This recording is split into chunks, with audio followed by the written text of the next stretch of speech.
Thank you guys for joining me today. Unafraid, Reister or Wrong, George Reister here. I'm actually coming to you guys a little later today. I'm at Harvard Medical School today. Got some good things coming out, some stuff that we're doing on today's program and show. First of all, the Yankees just fired Joe Girardi after 10 years, and I'm going to tell you the protocol for firing coaches, what should and should not be done.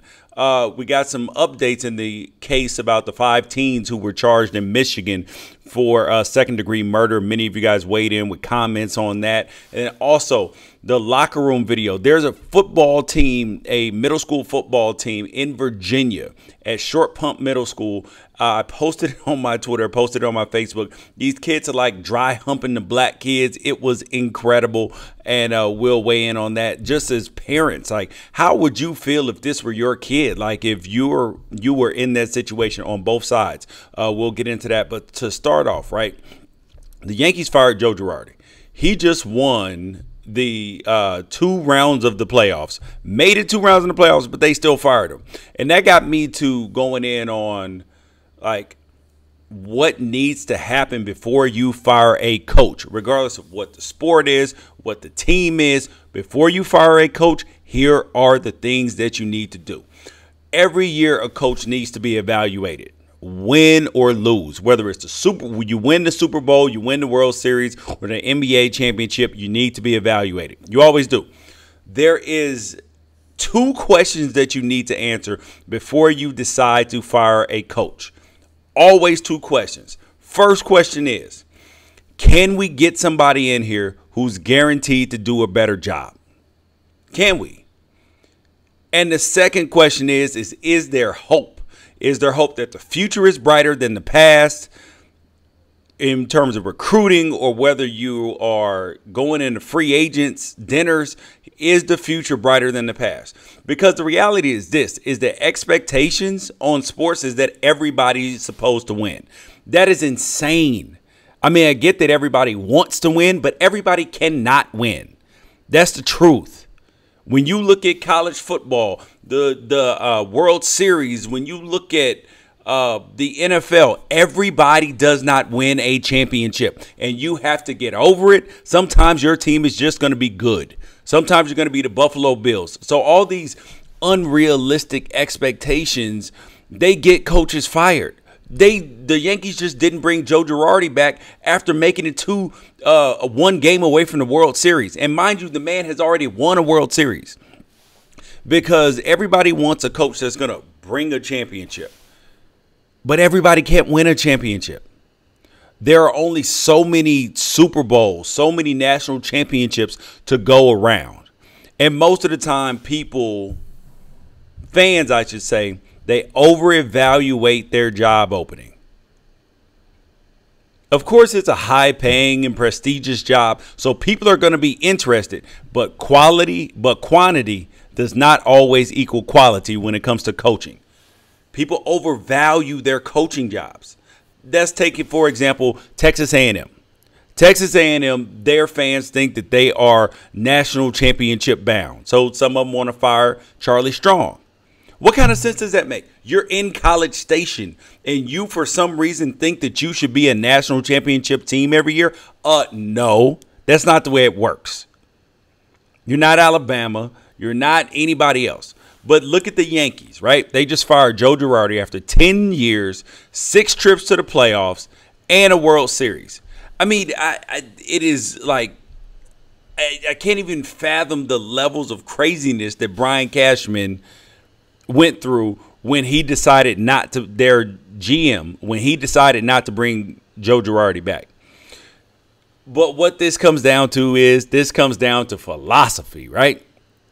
This comes down to, he wants somebody in there that's going to use advanced metrics instead of answering the 2 questions that I have continuously said need to be answered before you fire any coach. Can we get somebody in who's better and is guaranteed to do a better job? In the Yankees, can you get somebody that's guaranteed better? Can you? No, you can't. Who are you for sure going to get better that is going to do better than George Girardi? 10 years, 6 trips to the playoffs, and a World Series, and a team on the rise and on the come. I mean, it doesn't make sense to me. You guys are watching Unafraid. Thank you for liking the show. Swipe up, share with everybody else. Continue the conversation. The second thing is before you fire a coach, the first thing obviously is can you get somebody in who's guaranteed to do a better job? And the second part is hope.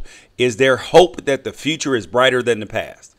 If it's college football, can you walk into a kid's living room and sell him that the future of your program is better than the past, even if you just won a national championship? In terms of free agents, whether it's baseball, football, basketball, hockey, soccer, whatever it is, can you take that free agent out to dinner and sell him on that the future of the franchise, the future of the team is better than it was before? Can you sell them on that? Now, that's the biggest question that you always have to ask before you fire a coach in free agency. Before you fire a coach. Because people evaluate their job openings. They think that every coach is going to be busting down the door to get their job. That's not the case. You have to be able to get somebody better. The next thing up, though, is I posted a story on Facebook, Twitter, Instagram, all those places. There are 5 teens in the state of Michigan who are charged with second-degree murder right now. They went to an overpass. They threw rocks off, and a man ended up onto a freeway. They threw a bunch of rocks off and apparently some car parts as well. And one of the rocks went through a windshield, and it hit a man in the head, and he died.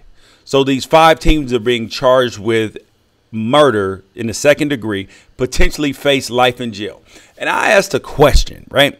I said, if you are a parent, would you, knowing that your kid is guilty, how would you handle this situation? Are you breaking out the 401k? Are you siphoning off your life savings to get this kid out of jail? Are you?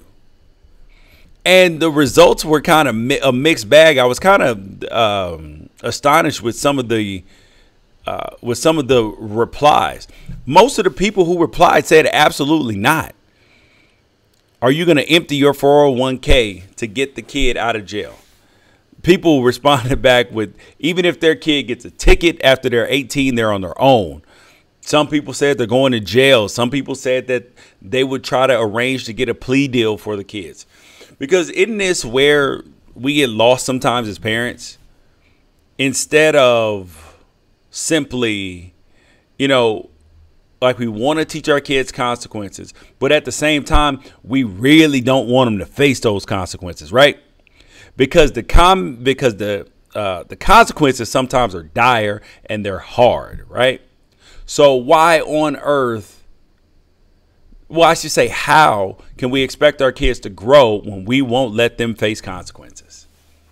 Now, that's a real question, right? Because when I look at these kids, you obviously feel bad for them. Like, that they made poor decisions. But as further evidence has come out, these kids drove that the big rocks that they threw up to 20 pounds were actually transported there. That they transported them there in the back of a truck. How crazy is that? I mean, I don't know if you guys do. I'm not sure I feel comfortable with kids going to jail for 25 years when they're 15 to 17 years old. I know a man died, and I know sometimes that we forget about the victims and the victims' families in these cases. So I want to be super sensitive to that. But the reality of it is, with these kids, these 15 to 17-year-olds, I mean, they're going to jail forever, probably. They're going to jail forever, or at least a long forever of their life. The last topic for today is there's a locker room video coming out of a middle school. And I know the last couple of days has been a lot on parents and their situations, but sometimes when you look at the 5 teams in Michigan, do you blame the kids or do you blame the parents? Now, how about this story? Middle school in Virginia called Short Pump Middle School. They have a football team. They have kids who are in the locker room and they are Snapchatting video of white kids on top of the black kids, dry humping them, right? And they're saying stuff like, "What's up with the blacks? We're gonna fuck the black off these African Americans from Uganda." I mean, like, this is craziness, right? And then I saw some people comment about it, and they're blaming social media. Oh, they're blaming social media for these kids doing this. No, it's not the social media problem. It's a parent problem.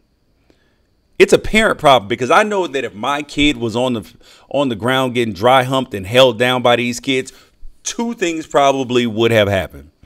Number one, when you look at the video, I don't see the kids fighting back as much as I feel like that they should be. I know that that's probably not the right thing that we should be teaching our kids, but I know for me, for one, I want to see my kid fight back in this situation. Be like, no, under no circumstances am I going to allow that to happen to me. Not only because am I pissed off, but when I get home, I got to see my pops if I let this happen. So you can't, like, your kid shouldn't let it happen. But also, on top of that, like, I'm going to go raise hell in this situation. I mean, I'm going to go raise hell. I mean, I'm burning down. I'm not actually, like, physically burning down the school, but I'm burning down everybody who did not stop this from happening. Because the reality of it is that this is not the first case of such an incident like this. It's not. Because all type of atrocious things have been going on in locker rooms for a long time.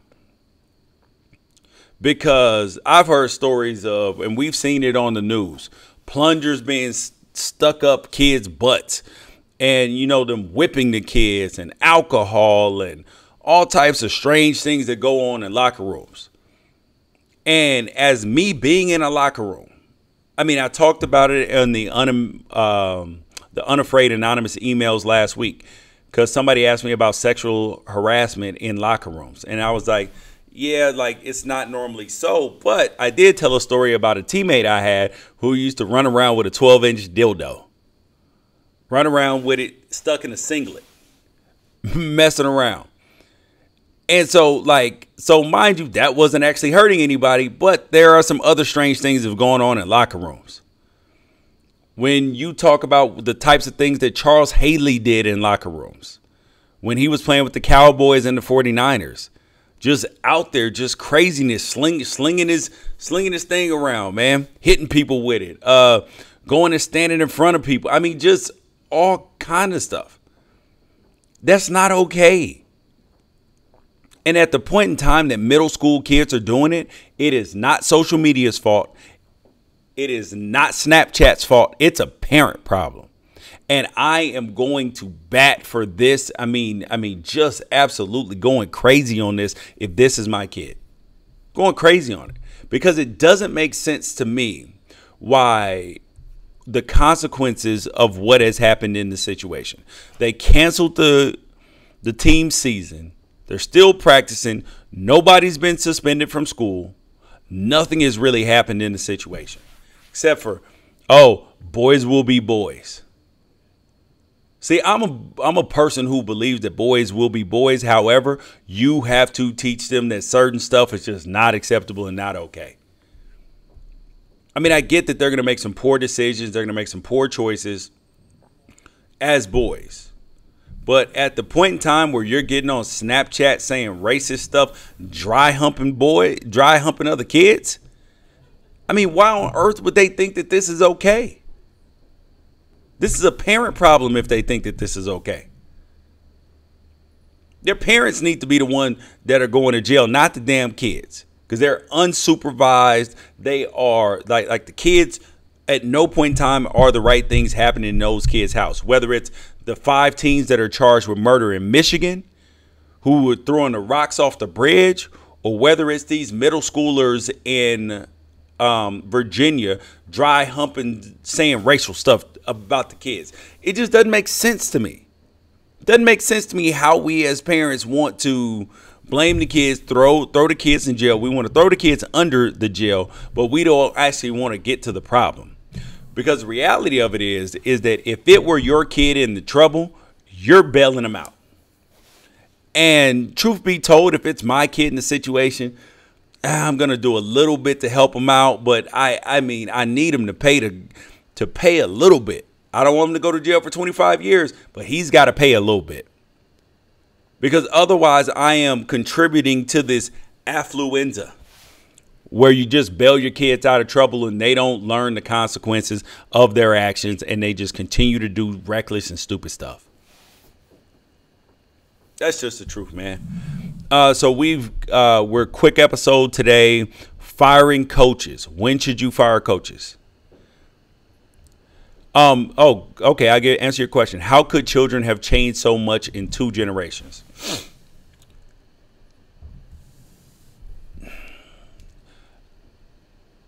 There's a couple things that have changed with kids, right? I believe that the kids have changed simply because we have tried to protect them and we have desensitized them from actual hard work and consequences. Because we don't give kids the hard work and consequences that they need to be successful out in life the way that you used to. It becomes a participation trophy. Everybody gets a medal. Everybody gets celebrated, whether you did the right things or not. And parents make too many excuses for their kids. That's what it is. You can't make excuses for these kids for everything that they do. And whether it's discipline, accountability, anything, those 5 teens in Michigan, why the hell? Because I talked to my 11-year-old son about this. I asked him, I said, son, look, there are these 5 kids in Michigan. They picked up rocks, threw them over an overpass, hitting cars up to 20 pounds, dropping car parts off. What do you think about that? What would you do if you were in the situation? He said, Dad, there's no way I would do that. I said, okay. Said, what would you do if your friends just started throwing rocks over? He said, my friends wouldn't do that because I would tell them to stop. And I said, okay, son, I get it. I understand you're very powerful, very influential with all your friends. However, if they decided to continue doing it, he was like, I would yell at them to stop. And if they didn't, I'm leaving. I'm like, man, this kid's 11 years old. So I know that sometimes kids tell you what they would do and what they wouldn't do because, you know, they know the right things to do or the right things to say. But I find it, you know, hard to believe that these kids didn't know that something bad was going to happen. So while I'm not necessarily in favor of 25 years for them in jail, they got to do something, though. They got to do something. Like, this can't be slap on the wrist. You just walk away from this. And the parents should actually have to bear some responsibility. When your minor kid does something outrageous and ridiculous, these kids were in between 15 and 17 years old. When your kids do something outrageous and ridiculous as this, I mean, we got to figure out if there's something that the parents have just neglected this kid. It's different if your kid's just a strange sociopath. But come on. You guys, we're broadcasting. I'm broadcasting from Harvard Medical School today. Out here working on a project for the football players' health study. Thank you guys for joining me today. Unafraid will be flying back soon, and we will be back normal location, normal time.